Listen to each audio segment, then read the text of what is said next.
Is that pizza? Yeah, I haven't eaten all day. Well, yeah, you should eat. I'm sorry, guys. Please excuse my eating. I've just been No, no, you have a right to eat. okay. I'm sorry. No, Thank no problem. That looks good though. Oh So my God, I'm just looking at pictures of the flood in Texas, 26 feet. I mean, it's insane. I It's know ripping. that I that can't even believe this. I didn't realize. I mean, I knew it you know was bad, what? but I'm looking at video and it's tearing apart roads. It's It tore 26 feet. apart an entire section of a park and the whole park.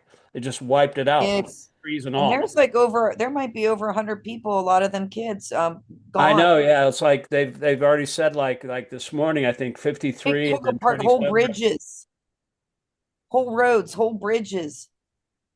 Yeah, I mean, my Holy friend crap. Kurt, he's a lawyer and he's also a devotee, but he was saying that a lot of this is due to the cuts from all the different agencies in that area. They should sue the federal government.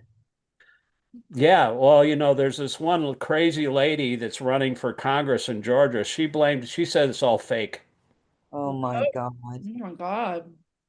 Yeah, she said it was fake flood, fake, it's all done by seeding for she's just as crazy as her other congresswoman there. What's her name? Marjorie Taylor Greene. She had the Jewish space lasers and Oh my and was God. blaming Obama for the hurricanes or something. I don't know. Crazy. These people are nuts, they use it's like a phenomenon now. It's called disaster nationalism. There's a whole book written about it where it used to be like they were trying to like cleanse the ethnic makeup of society by using immigration and stuff and all these different racial Mhm. configurations, that kind of nationalism. But now it's like they use everything. They use natural disasters. They use sexism, racism, and everything that they could possibly get their hands on. They make a conspiracy theory out of it and then blame the entire society. It's actually really dark because they're Mhm. actually they want they hate the world, it seems like. It's like that verse in the Bhagavad Gita that talks about, deluded souls, they just like create horrible works meant to destroy the world. And it seems like they're looking through these different conspiracy theories to blame to as an easy way to get united. I mean, like half of the country believes in all this crap, like QAnon conspiracy theories and weather disasters and all these things that they just make up and in order to blame somebody. But even if it's their own people, the people of Texas, they're mostly Republicans, and they're still blaming, you know, uh, So I just realized, especially after Uvalde, I mean, really it was, I think I remember seeing a parent, there was a dad who lost his 17-year-old daughter in the Parkland shootings. And, he was not vehemently wanting to pass any strict like gun restriction laws after losing his own child. And after that, I just said, yeah, I know. I remember in 2015 coming out of the Trader Joe's parking lot. My wife was looking at her Twitter machine on the phone, and she just started crying mhm, because that was when Sandy Hook happened.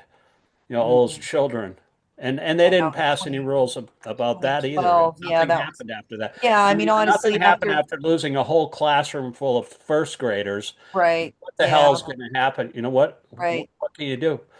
It's like different in New Zealand. I'm reading a book by Hari Sori about Prabhupada's pastimes in New Zealand. I just read this chapter about him being in Auckland. They had a prime minister there, or the president of New Zealand. They had a mass shooting there, and she got rid of guns in 6 weeks. Yeah, I know. I mean, Can you Oh, imagine that in America? wow. yeah, that's Anyway, crazy. Wow. so I'm going to start this here. Um,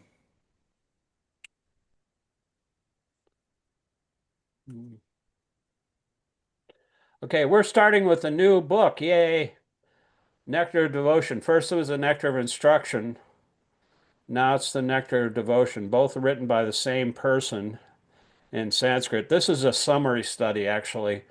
Prabhupada wrote a summary study, the Bhakti-rasāmṛta-sindhu. Bhanu Swami was actually he actually translated and made purports to the whole book, the entire Bhakti-rasāmṛta-sindhu. But this is just a summary study by Śrīla Prabhupāda. It's also one of the really important books that Prabhupada published back in 1970. It was one of the first books that he did. Okay, here's a preface, and we'll take turns reading a paragraph or two. The Nectar of Devotion is a summary study of Bhakti-rasāmṛta-sindhu, which was written in Sanskrit by Śrīla Rūpa Gosvāmī Prabhupāda. He was the chief of the six Goswamis who were direct disciples of Lord Chaitanya Mahaprabhu. When he first met Lord Chaitanya, Śrīla Rūpa Gosvāmī Prabhupāda was engaged as a minister in the Mohammedan government of Bengal. He and his brother Sanatan were then named Dabir Khas and Shakara Malik, respectively, and they held responsible posts as ministers of Nawab Hasan Shah. At that time, 500 years ago, the Hindu society was very rigid, and if a member of the Brahmana caste accepted the service of a Mohammedan ruler, he was at once rejected from Brahmana society. That was the position of the two brothers, Dabir Khas and Shakar Malik. They belonged to the highly situated Sarasvata Brahmana community, but they were ostracized due to their acceptance of ministerial posts in the government of Hossein Shah. It is the grace of the Lord, of Lord Chaitanya, that he accepted these two exalted personalities as his disciples and raised them to the position of the Goswamis, the highest position in Brahminical culture. Similarly, Lord Chaitanya accepted Haridas Thakur as his disciple, although Haridas happened to be born of a Mohammedan family. And Lord Chaitanya later on made him the acharya of chanting the holy name of the Lord. Hare Krishna, Krishna Krishna, Hare Hare, Hare Rama, Rama Rama, Hare Hare. Allysa, are you still there? Yeah, I'm here. Okay, so why don't you read, since you were the first one on here, you can read the next two paragraphs here. Lord Chaitanya's principle is universal. Yeah, I see it. Let me just modify my screen. Okay.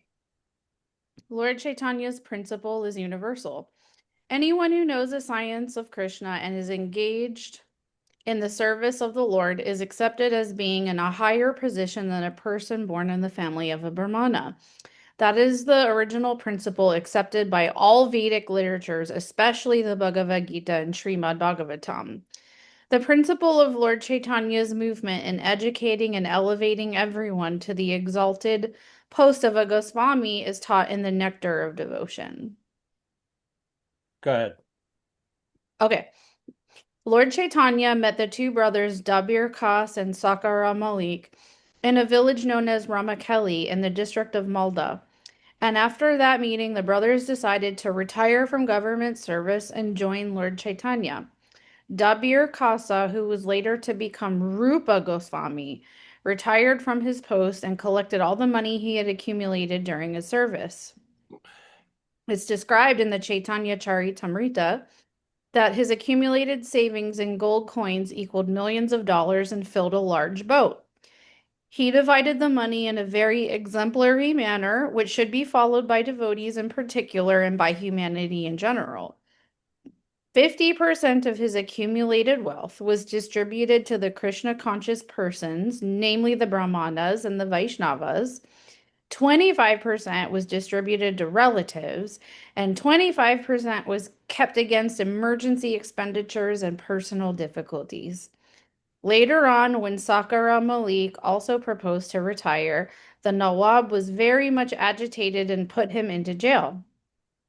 But Sakara Malik, who was later to become Śrīla Sanatana Goswami, took advantage of his brother's personal money, which had been deposited with a village banker, and escaped from the prisons of Hussein Shah. In this way, both brothers joined Lord Chaitanya Mahaprabhu Prabhu. It doesn't really say how they met, though. You know what I mean? How they met Lord Chaitanya? Yeah, like it's Yeah, like it describes that in the they actually traveled and met him. I'm not sure the exactly name of the city, but um, Sanatana Goswami and Rupa Goswami, Lord Chaitanya spent a lot of time with both of those brothers and trained them up. And Sanatana Goswami, the teachings to Sanatana Goswami, there's a whole chapter in the Chaitanya Charitamrita about Lord Chaitanya's talks with Sanatana Goswami. Sanatan was even though he was like a very famous scholar and everything, he told Lord Chaitanya, "Look, I don't know anything. I don't even know who I am. Please instruct me, like what is who I am and what is my relationship with Krishna and all that." And he just took a very humble position, Mhm. and that's the way you learn from his teacher, like a Mhm. guru. And so that is a really important chapter in the Chaitanya Charitamrita, the meeting of Lord Chaitanya and Sanatana Goswami. And I think that was his older brother, right? Sanatan was his older brother. And so who are the four other Goswamis? They're not related by blood, they're just other followers? No, actually, Jiva Goswami was younger. I think they're related. Jiva was also a scholar. Really, uh, he wrote a lot of books, but the other three Goswamis were Raghunath Das Goswami, Right. who escaped from his parents because they were very rich and they didn't want him joining the Lord Chaitanya's movement. And so he finally managed to get away. And then Rupa Goswami, no, Gopal Bhatta Goswami, and Sujiva Goswami, Gopal Bhatta, and Raghunath Das Goswami, and those are the six Goswamis. And how are they different from the Panchatattva? Because the Panchatattva is like his four homies, his four Yeah, other they're homies. more than homies. Actually, Lord Nityananda is actually Lord Balaram himself. Right. Lord Chaitanya is Krishna, and so Balaram is also Nityananda. And Nityananda is Lord Chaitanya's eternal brother, or Krishna's eternal brother. And he's also Ananta Shesh, the big serpent that holds up all the planets. I mean, and also he's Lakshman, Ram's brother in that Leela millions of years ago. Excuse me. So he's Sanatana Goswami, or I mean, he's Nityananda, he's Balaram, he's Lakshman, Lord Ram's brother, and Ananta Shesh. All these personalities are the same personality. They just take different appearances, you know. And Advaitacharya, Advaitacharya is one of the Panchatattva. Advaitacharya is actually Vishnu himself. Wait, And him, what? Are you serious? The guy with the bun and the long beard? yes, he is Vishnu. He was very much he had a whole following of Vaishnavas in that area, and he's an incarnation of Vishnu, and he was very disturbed by the degraded position of society because nobody was interested in Krishna consciousness, and he prayed he prayed to the Supreme, even though he's the Supreme. He said the only way that this can happen is if Krishna himself comes and rectifies the situation. So he went to the Ganges, and the way you worship the Ganges is you take a little tulsi leaf and some water, and you offer it to the Ganges. From the Ganges water, you offer the Ganges the water of its own water. And so with loud cries, he prayed for Lord Chaitanya to appear.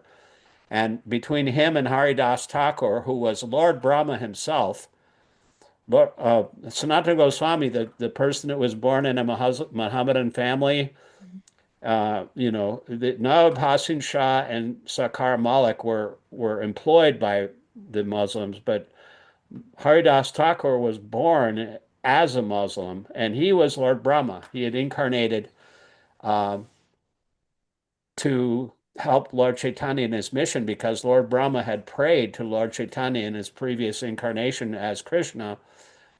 After Brahma stole the cowherd boys and cows, Lord Brahma felt like he had wasted half of his life because he could have taken birth as a cowherd boy, but because he had all this creative, passionate energy, he became Lord Brahma and engineered the universe. So he felt like half of his life was wasted. He was having a midlife crisis.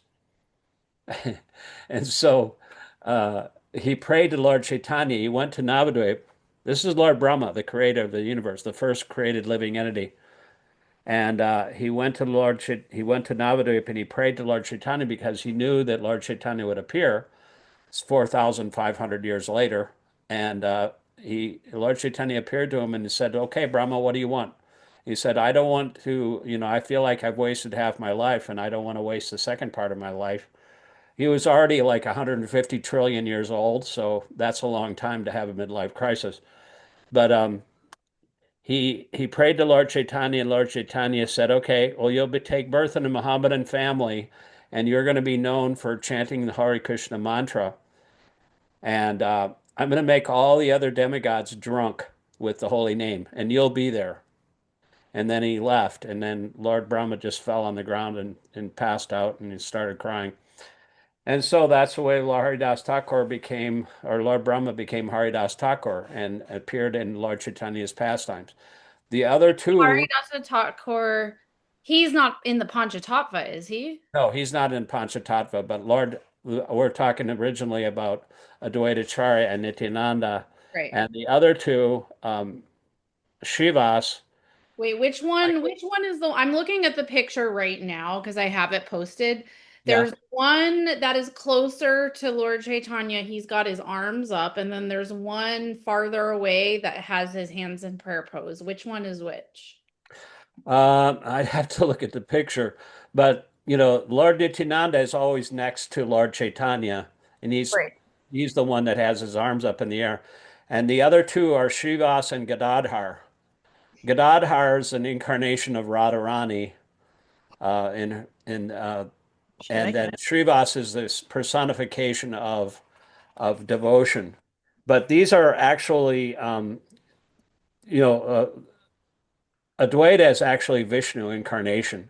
But all these are all divine incarnations of Krishna's energy, Right. but they might not be, like Vishnu Tattva. But Lord Nityananda, Lord Chaitanya, and Advaita Charya are Vishnu Tattva. And And then Gadadara has the arms up, and he's Radharani. And then who's the last one? Srivas Thakur. Shriva. Srivas Adi Gaur Bhaktivinoda. Srivas is usually he's in charge of like I mean he's a service incarnation of Krishna.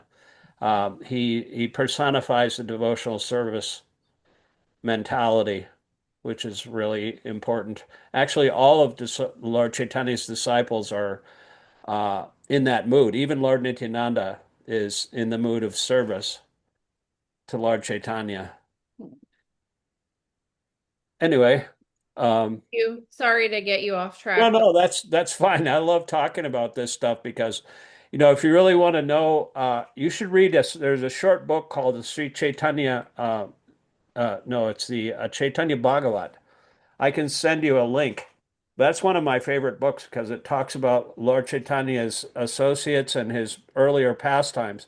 That was written by Vrindavan Das Thakur, and it's a lot shorter than the Chaitanya Charitamrita, but it's really sweet because you really get an idea of like who these people were, and you know, it, Lord Nityananda was actually the spiritual master of the person who wrote this book. Vrindavan Das Thakur, and he really goes into detail about who Lord Nityananda is. Every time there's a Lord Nityananda's appearance day, I read I post this chapter, this section of this chapter in the first chapter of this book, the Chaitanya Bhagavat, describing who Lord Nityananda is. He's Ananta Shesh, he's Lord Ram's brother, Lakshman, and he's also Balaram.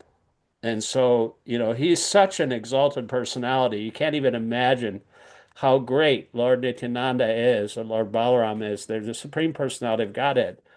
He's non-different from Kṛṣṇa. So, it's really amazing to find out who these personalities are, and it's a very graphic description. You can really actually almost see who these, like Lord Chaitanya has arms down to his knees. He's very long, tall, and his chest is like a lion. He's just got such beautiful features.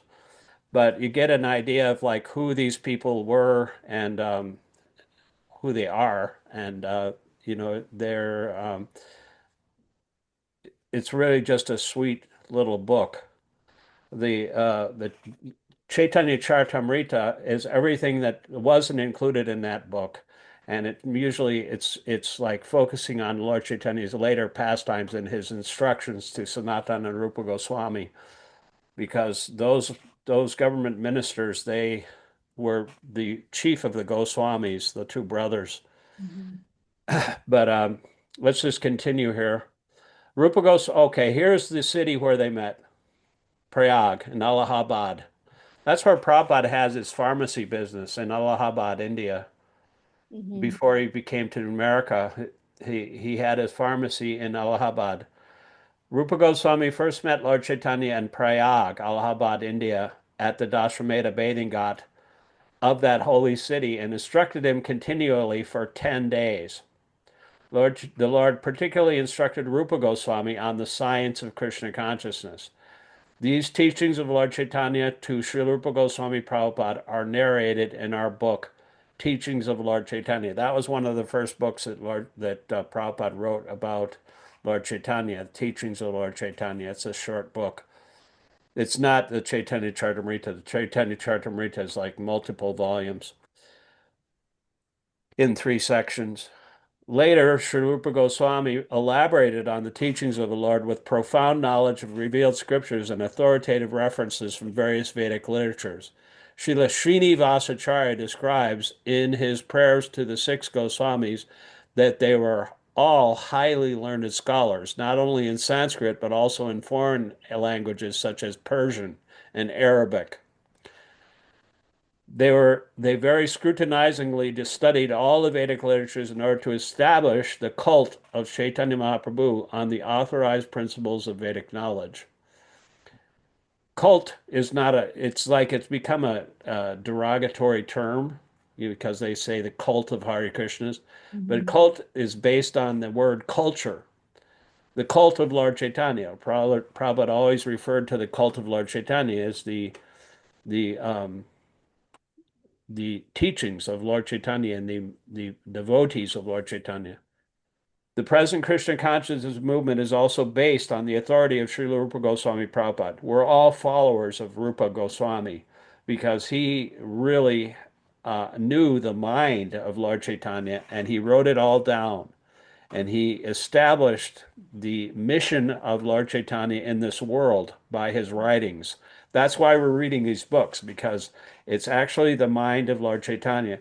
We say a prayer every morning to Rupa Goswami, Sri Chaitanya Manobhistam Swapitam Mabhutale Swayam Rupa Kadamayan Dadati Swapadandikam. When will Srila Rupa Goswami Prabhupada, who is established within this material world, the mission to fulfill the desire of Lord Chaitanya, give me shelter under his lotus feet? So that's why we're all Rupa Nugas. We're followers of Lord Chaitanya, of Rupa Goswami. We're following in his footsteps because he is the one that established Lord Chaitanya's mission on this planet by his writings. So we're all his followers. And actually, since you are both women, you'll be happy to know that Lord Chaitanya's movement was falling apart after Lord Chaitanya left about 40, 50 years afterwards. And it was a woman who kept it together. Was it Mirabai? No, that was the wife of Lord Chaitanya, our Lord Nityananda. Her Oh. name um, uh, what is her name? It's the wife of Lord Chaitanya. It starts with a J. Is it the wife of Lord Chaitanya or the wife of Nityananda? The wife of Nityananda. I'm sorry, the wife of Nityananda. Um, Jahnavi Devi. Jahnavi. She was Oh. she he she held a festival and she took all the writings of Rupa Goswami and brought them all to this festival. And all the Vaishnavas from all over Bengal, they were kind of falling apart because everybody was like giving their own ideas and it was like mass confusion. Just like now, Prabhupada's movement is kind of breaking off into different factions and everybody has their own idea. But Prabhupada's books are there. Similarly, Rupa Goswami's books are the guidebooks for Lord Chaitanya's mission. And Rupa Goswami and Jahnavi Devi, the wife of Lord Nityananda, she held a festival. And, this after Lord Chaitanya and Nityananda left. But Lord Chaitanya and Nityananda, they were so pleased with this festival that they appeared there. Just like Jesus, he rose after 3 days. Lord Chaitanya Nityananda appeared at this festival and started dancing amongst all the devotees. Was this after Nityananda passed away? Yes, and this is Lord Nityananda's wife who organized this festival, and she studied under Jiva Goswami, who is the younger Right. of Rupa and Sanatan, and she held everything together. Takes a woman to hold everything together sometimes. So that's why I don't know why the ISKCON still doesn't allow women to be gurus because a guru, she, a woman is the one that was the acharya of the entire Vaishnava organization at that time, and so there's no reason why a woman couldn't also do that. And Yeah, these it doesn't make sense, especially since like the whole emphasis is like not on identifying with the body. Right, and also not identifying with your religion or your background. Right. It's Like whatever Nityananda, soul. like Rupa and Sanatana Goswami, they were Muslims. They were ostracized, but they made them the Goswamis, and Haridas Thakur was made the Acharya of the holy name, the representative of the holy name. That's such an important position. And Lord Chaitanya elevated it. So Lord Chaitanya is very, very magnanimous, and he doesn't discriminate on the basis of body or culture or ethnicity or anything. Everyone is available. Everyone is eligible to take part in his movement as long as they know the science of Kṛṣṇa. And this is the science of Kṛṣṇa. Rupa Goswami has described the science of Kṛṣṇa from Lord Chaitanya's mind. He gave him his blessings. He instructed him for 10 days, and he knows the mind of Lord Chaitanya.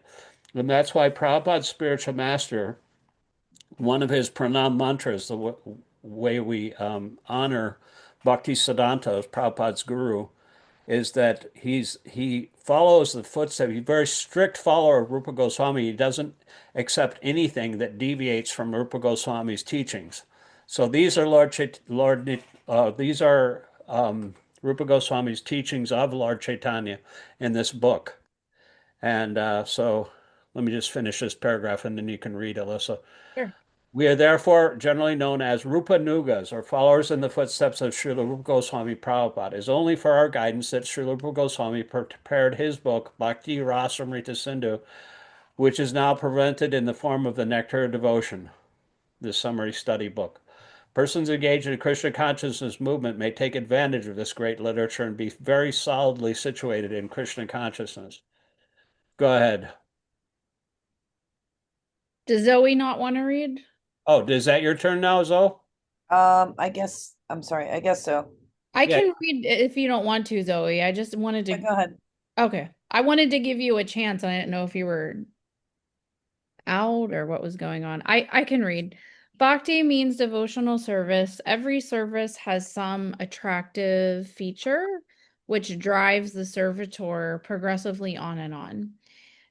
Every one of us within this world is perpetually engaged in some sort of service, and the impetus for such service is the pleasure we derive from it. Driven by affection for his wife and family, a family man works day and night. A philanthropist works in the same way for love of the greater family, and a nationalist for the cause of his country and countrymen. That force that drives the philanthropist, the householder, and the nationalist is called rasa, or a kind of mellow relationship whose taste is very sweet. Bhakti rasa is a mellow different from the ordinary rasa enjoyed by mundane workers. Mundane workers labor very hard day and night in order to relish a certain kind of rasa, which is understood as sense gratification. The relish or taste of the mundane rasa does not long endure, and therefore mundane workers are always apt to change their position of enjoyment. A businessman is not satisfied by working the whole week. Therefore, wanting a change for the weekend, he goes to a place where he tries to forget his business activities. Then, after the weekend is spent in forgetfulness, he again changes his position and resumes his actual business activities. Material engagement means accepting a particular status for some time and then changing it. This position of changing back and forth is technically known as bhogatyaga, which means a position of alternating sense enjoyment and renunciation. A living entity cannot steadily remain either in sense enjoyment or in renunciation. Change is going on perpetually, and we cannot be happy in either state because of our eternal constitutional position. Sense gratification does not endure for long, and it is therefore called chapala sukha, or flickering happiness. For example, an ordinary man who works very hard day and night is successful in giving comforts to the members of his family, thereby relishes a kind of mellow, but his whole advancement of material happiness immediately terminates along with his body as soon as his life is over. Death is therefore taken as the representative of God for the atheistic class of men. Can I read that again? Death is therefore taken as a representative of God for the atheistic class of men. I think I have a question about that, but I can continue. The devotee realizes the presence of God by devotional service, whereas the atheist realizes the presence of God in the shape of death. At death, everything is finished, and one has to begin a new chapter of life in a new situation, perhaps higher or lower than the last one.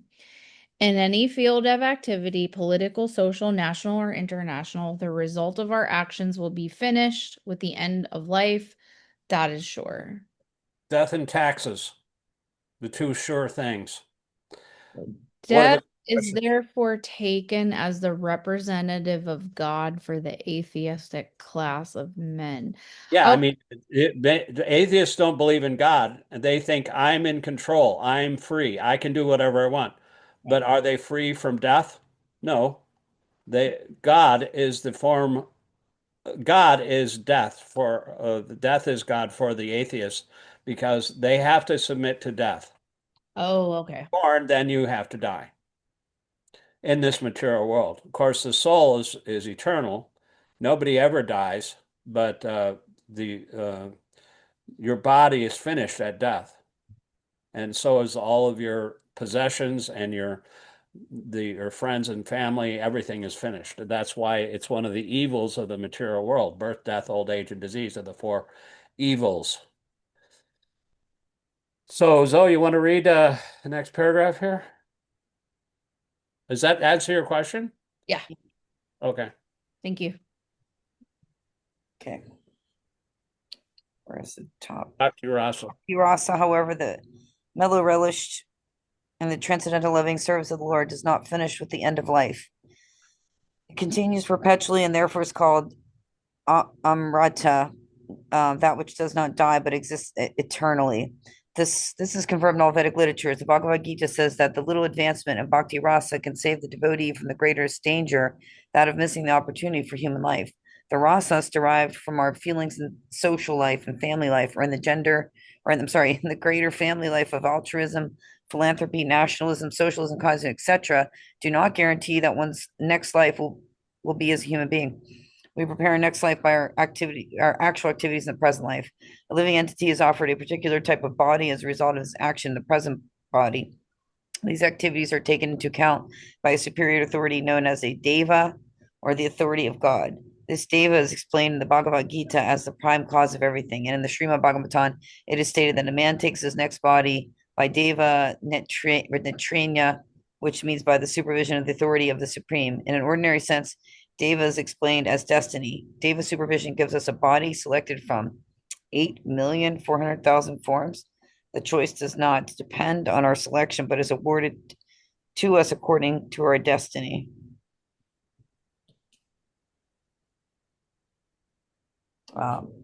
Sorry. Yeah, I know. I had to go back and Yeah, take let me take it that. down. Okay, going to our destiny.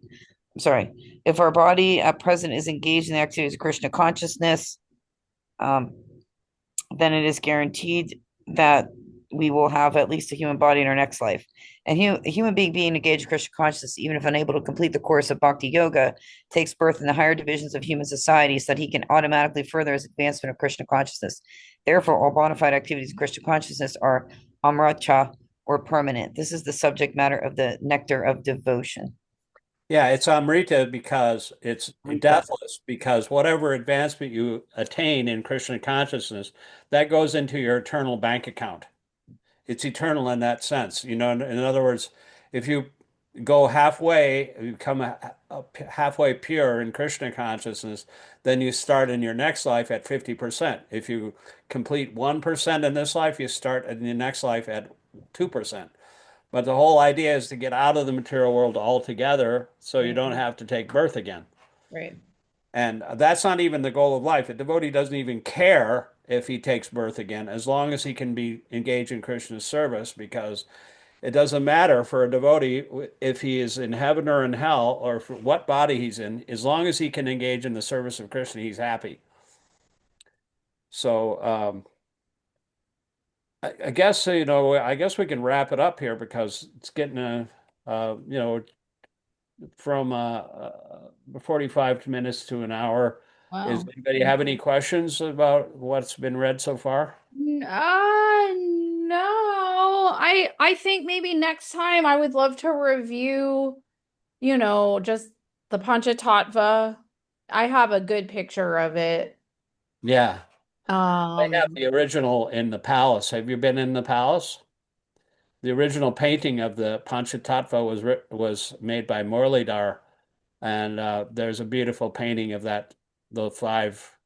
wait, Uh, what do you mean the original painting? the original painting of the Panchatattva, the five um, incarnations that were Lord Chaitanya's closest associates: Lord Chaitanya, Lord Nityananda, Advaita Gadadhar, and Srivas.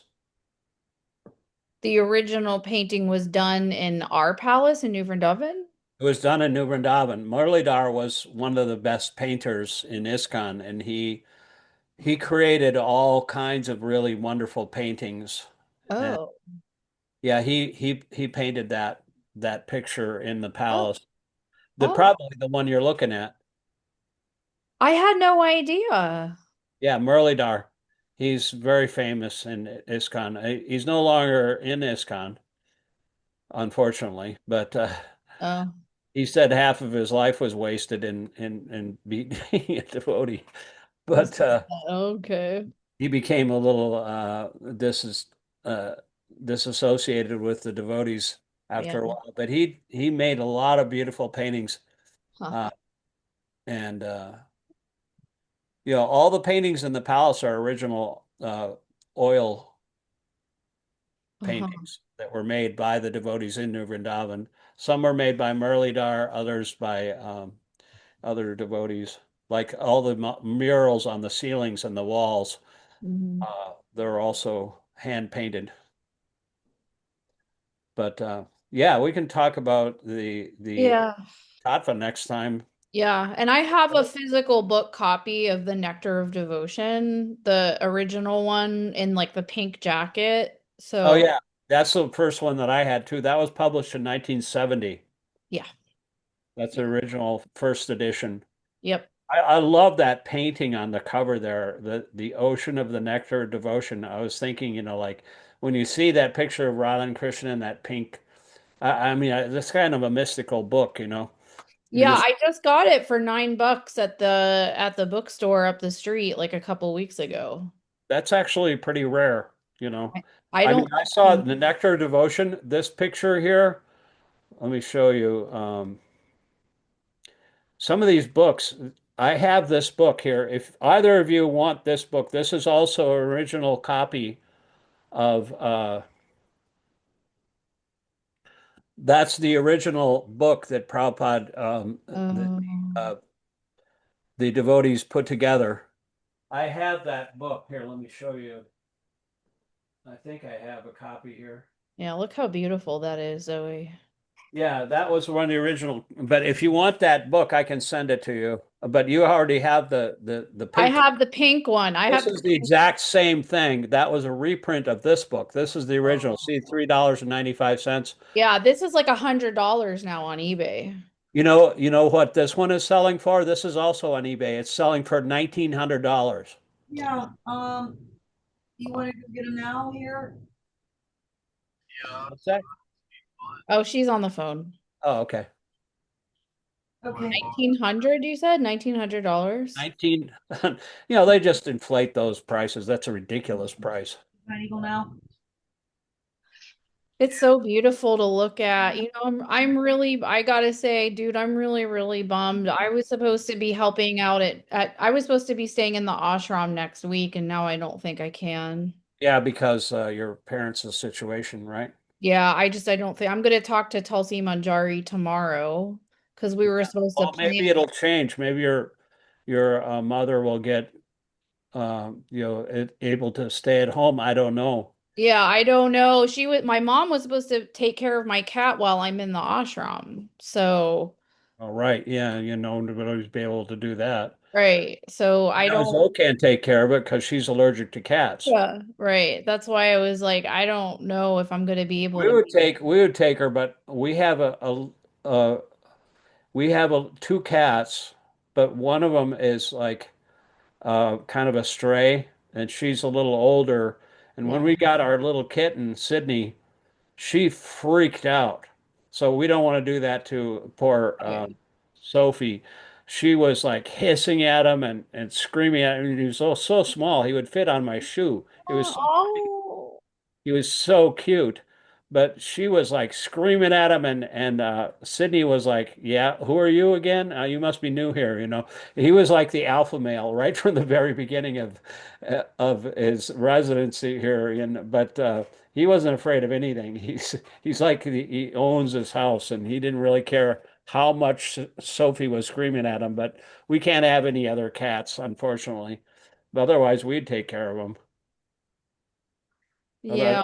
Thanks Otherwise, for offering. I don't know. I'm just gonna have to tell her that I can't do it unless you can find somebody to take care of your cat for a while. or unless my mom, I can get a clearer idea of what her discharge plan is like. Like I don't know if she's gonna be able to go to the bathroom and cook and clean. Right. I Yeah, don't know. you don't know any of that. She might have to have like a personal care, uh, maybe like a nurse come in and do some stuff for her. That's what my wife does. She's in the home health industry. She's a nurse, registered nurse, but she's an admissions nurse, and so she Yeah. gets people to visit.